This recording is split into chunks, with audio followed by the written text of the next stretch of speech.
Donald Trump is the most corrupt president in American history by far, and his schemes are multiplying by the minute. That's why I sat down with Senator Chris Murphy. He's one of Donald Trump's fiercest opponents, and he's a proven fighter who once took on the NRA and he won. By the end of this video, he'll expose Donald Trump's shady crypto scams, the Republican plan to gut your health care, and the lessons we can all learn from his fight against the gun lobby. But before we dive in, make sure to subscribe to this channel to stay informed about how you can defend democracy. Senator Chris Murphy, welcome back to Defending Democracy. What's up, man? Thanks for having me back. All right, so we are at a strategic inflection point in our nation's history. As we're recording this right now, we are still in a government shutdown. You have been very clear-eyed about that as well. Tell us what you see as the stakes right now, what you see as the path forward for people who want to be fighting against Donald Trump, and how you are approaching this moment. Yeah, I think it's a moral moment, and Trump's behavior inside the shutdown is showing you exactly, how serious the stakes are. Hours after the government shut down, the president announced that he was basically canceling spending in states represented by Democrats as a mechanism to try to bully his political opposition into submission by hurting the people in our states. That is, of course, exactly why the founding fathers put the spending power in the hands of Congress, not in the hands of the president, because they had watched a king use the power of the purse to try to reward loyalists and to try to punish opponents. If we normalize that behavior by voting for a budget for the coming year that funds the death of our democracy, that funds the pursuit of the president's political enemies, that allows him to corrupt the spending that's allocated by Congress for his own political purposes, then I don't know we'll have a functioning democracy by next November. I think it's that serious. I don't know that we have sort of crossed the Rubicon yet, but we're pretty damn close right now.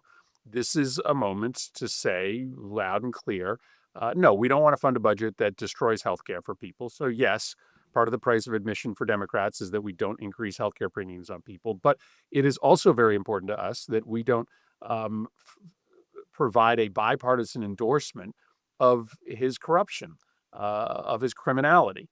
So we need reforms in this budget that protect against this country slipping from a democracy to an autocracy. It's a big moment. It's a really big moment, but I believe that the country's with us. I think the early polling around the shutdown shows that people know what the stakes are and don't want Democrats to give in, and I hope the Democrats will stay united. Yeah, so I think there are three pieces to what you said, and I just want to unpack them. The first, Sure. there's been a lot of discussion about healthcare, and it is clear that the White House and the Republicans, I think, understand they are on the wrong side of this issue. The idea that they want to raise the costs of healthcare is just incredible, and I think that is where the polling shows. You mentioned, though, something that I want to make sure that everybody who watches this video understands, which is that Donald Trump has taken the position, as far as I can tell, that he can spend or not spend the money that he is told by Congress to spend, which for those of us who took basic civics in grade school know that Congress appropriates, Congress passes laws and tells them to spend money, and that his job is to take care that the laws are faithfully executed. Literally, that's it. His job is to take care they're faithfully executed. So can you just unpack for people what the threat to democracy is on that issue? Yeah, I mean, he is the leader of what is called the executive branch, right? Because they are in charge of executing the laws, not making the laws. Okay, this is the genius of our founding fathers.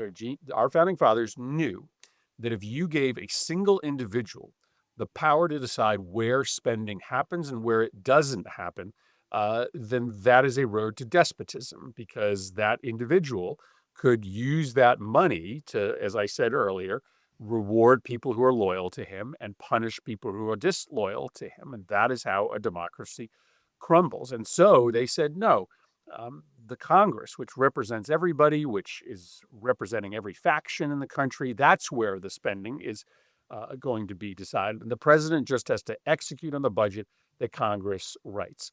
What Trump is saying is that, he's going to decide where spending happens. And we have seen over and over again that that is actually how democracies die. That when a leader gets the power to basically say to a state like Connecticut, "Hey, you're not going to get any money for your schools, for your police departments, for your highways, unless you elect somebody that agrees with me, that stops criticizing me."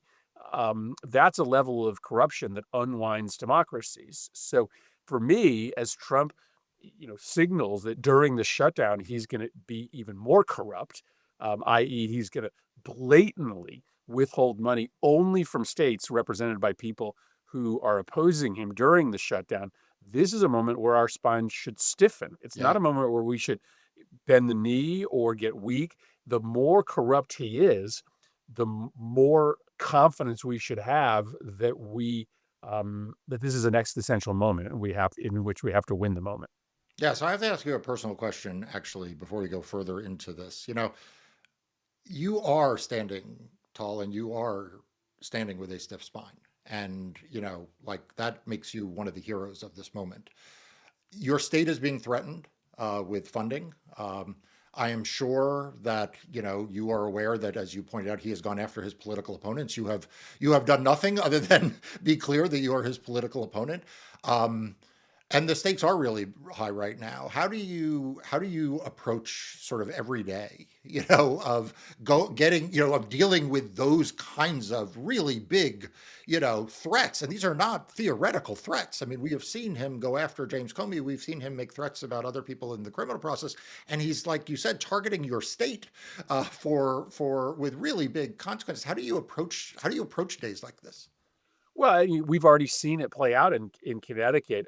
We had a massive wind power project that was 80% built. Like all the turbines were already up in the water in Long Island Sound. It was going to help us lower our electric bills next year. We have hundreds of jobs, thousands of jobs probably relying on it. And he shut the project down. Again, 80 to 90% finished. He shut it down just to punish Connecticut and Rhode Island, two states represented by four Democratic senators. He announced yesterday that he's cutting some really important clean energy projects to Connecticut. So there's no doubt that his illegality is hurting Connecticut. But if we give in to the illegality, there will just be more of it. There will just be more of it, right? We all know how schoolyard bullies work. Is that if you reward their bad behavior, you just get more of the bad behavior. And then second, my state cares about democracy, and they are willing to take a couple body blows from a corrupt president if that's what is necessary to save the democracy. If we give in to these tactics and say, okay, we're just going to, vote to fund your corruption because we're worried that if we don't, there might be repercussions. That's the end of democracy. So in Connecticut, a place that has contributed a lot to American democracy, that was a big part of our founding story. Folks are willing to support people like me and Blumenthal and others that are not willing to give in until we get some guarantees in this budget that the president's lawlessness and corruption is going to be constrained. How much do you worry about, for yourself, for your colleagues, for others in the pro-democracy camp, about the corruption and the politicization of the executive branch, the Department of Justice, the IRS, the DHS, name your agency, permit granting, to wind turbines? Like, how much do you worry about it yourself and for others? No, I worry about it because obviously what he is trying to do uh, through the corruption of the Department of Justice and the corruption of his regulatory agencies is to tell anybody who wants to speak truth to power that there's going to be a price. And sometimes that price is that you're going to lose your business or lose your place, in the media landscape, or sometimes it's that you're actually going to go to jail. And he's counting on everyone just deciding to be silent. It's a little bit of like a Spartacus moment in that, like, if everybody's silent, then he wins. But if everybody decides not to be silent, he can't put us all in jail. He can't lock us all up. So if I'm going to ask a college president to stand up to him, if I'm going to ask a law firm, to not cut a deal with him and still bring suits that defend the rule of law, if I'm going to ask businesses to not get in bed with him and pay him off, as he is asking many businesses to do, then I've got to be willing to be loud, even if there's a risk that I'm going to be targeted or my family is going to be targeted as well. So I just think we have to model. I'm not saying like this is courageous just to say the truth, speak the truth, but we've got to model a lack of fear so that others that are not in elected politics but are in key places that matter to the preservation of democracy show a lack of fear as well. So you mentioned the corruption of Donald Trump, and I want to take this in a slightly different direction than we oftentimes talk about corruption. So Senator Schumer and Leader Jeffries went to a meeting in the Oval Office to discuss really weighty things, right? The shutdown of the federal government, healthcare, and the like. And Donald Trump seems to have basically a merchandise store run out of the Oval Office, which has become normalized. I mean, the fact is, he handed them hats that were produced, I assume, by his campaign that are claiming that he's going to run in 2028 when he is ineligible to run under the U.S. Constitution.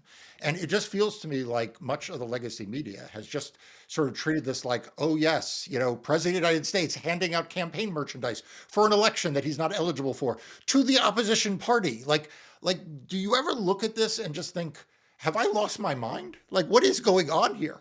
I'll be right back with more of my conversation with Senator Chris Murphy in a moment. But Republicans are attacking our democracy every single day, and it's at a tipping point.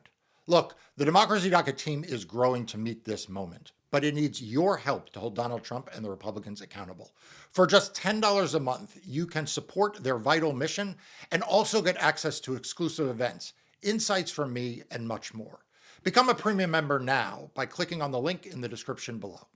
Yeah, I'm like, I have two thoughts about that. Like, on that specific silly tactic, I think that was probably more about trying to bait Democrats and the media into talking about that, the hats on the desk, rather than talking about the substance of the meeting, which is 22 million Americans who are going to have their health care jacked up by 75 to 100% in some cases.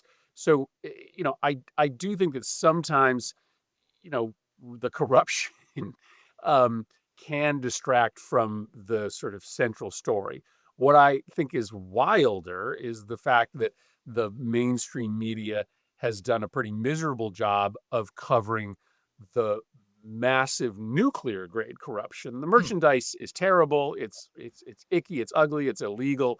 But this guy's engaged in a mass scale corruption campaign, which is his cryptocurrency Explain operation. explain that.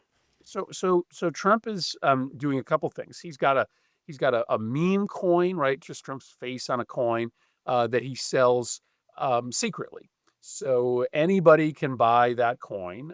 Nobody knows who buys it. The money goes through a kind of indirect route, but into Trump's pocket. And it's a way for CEOs, oligarchs, foreign princes to buy Trump off. A trucking company, an international trucking company, bought a bunch of this coin, and they basically sent a press release out, and they were like, "Yeah, we need some regulations changed, and we know that the best way to get the regulations changed is to just pay Donald Trump money." Now, they sent a press release out about it, but nobody actually needs to disclose that they bought the Trump coin. But they can whisper in his ear, "Hey, I bought $2 million of your coin, and I'd like to be named ambassador to name your country." But then there's the other Trump crypto coin, which is a stable coin, and this is a different kind of crypto coin. But Trump, needed somebody to help launch his stable coin. So he went to a foreign government. He went to the government of the United Arab Emirates, and he basically did a trade. He said, "I'll give you some state secrets. I'll give you some classified some classified material, which was essentially the highest value microchips that we previously were unwilling to sell because of how sensitive they are to UAE. And I'll do that if you make a $2 billion $1 billion. investment, $1 billion in my crypto business, essentially launching it as overnight one of the biggest crypto businesses, stablecoin businesses in the world." Now, listen, there's no document, right, that says, $2 billion for the state secrets, but they happened within just a couple weeks. And it's pretty clear to everybody that those two things were on the table together. So yeah, that's we're talking about billions of dollars of corruption. You're talking about Trump's overall wealth having doubled or tripled during the time that he's been in the presidency, and he's basically just trading uh, U.S. policy, U.S. taxpayer dollars money, and national security secrets in exchange for help for his businesses. And, we've talked a lot about Donald Trump, but he would not be in the position to do the things he's doing without a Republican Senate and a Republican House, right? So Mike Johnson and John Thune are part of the equation here, and we can't let them off the hook. And you don't let them off the hook, which is one of the reasons why I love talking to you. Talk a little bit about what the Republicans in the House and Senate are doing right now about any of this, which from the outside seems to be nothing. Well, yeah, there's no different story from the inside. From the outside, it looks as if Republicans are doing nothing, and from the inside, they're doing nothing. I mean, you occasionally get one or two Republicans who say true things. When Trump came after Jimmy Kimmel and instructed the FCC to tell TV stations that if they didn't take him down off the air, they would lose their licenses or they wouldn't be able to move forward with mergers. One Republican senator, Ted Cruz, came out and said, "Hey, listen, if this becomes normal, then it'll ultimately happen to Republicans and conservative speech." And that is a true thing. I mean, I'm not making a threat. I'm just stating reality that if this becomes normal, that the president can engage in this kind of corruption, that he can bully and people into censoring their own speech, then that becomes a normal power that a you know Democratic president could use to try to destroy the political right or to censor the political right. So by and large, Republicans are doing nothing right now other than just being good, loyal members of the cult. Occasionally, one or two of them will speak up, but one or two members of the Senate speaking up doesn't change anything because 99% of them are backing Trump's corruption up down the line. Yeah. So if people don't know you, one of the things that I think everyone should know is that before you took on Donald Trump and the corruption and the attacks on democracy, you were in many circles best known for having taken on the gun industry. And if you want to talk about a tough fight, I won't ask you which is harder, taking on Donald Trump or taking on the NRA, but you were, and still are, a ferocious defender of people from the scourge of gun violence, particularly as it impacts children and schools around this country.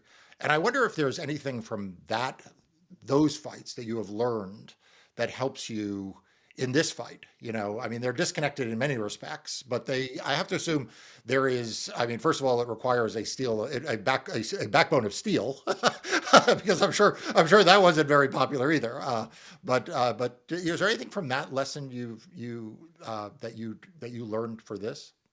Yes, yeah, certainly. I mean, it took us 10 years from the shooting in Sandy Hook to our ability to pass the first anti-gun violence measure through Congress of any significance in 30 years. So, one lesson that we can't relearn is the time that it took. We don't have 10 years to beat Donald Trump and his uh, weaponization of the government to try to destroy democracy. We've got about 10 months to do that.